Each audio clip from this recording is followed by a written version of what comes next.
Good morning, class.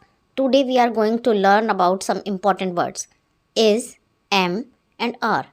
These words are called verbs and they help us understand what someone or something is doing.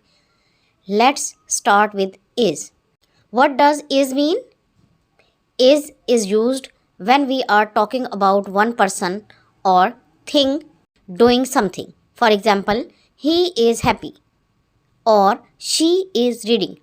Now, let's try a practice sentence. The cat dash sleeping. What is the right answer?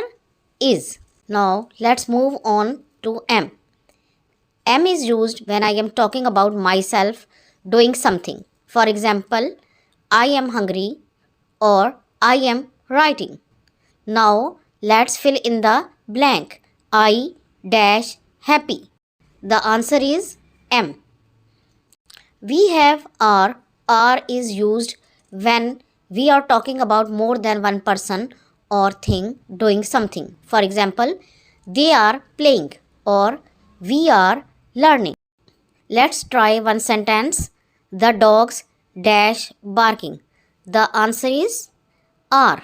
Practice using these words and soon it will become second nature.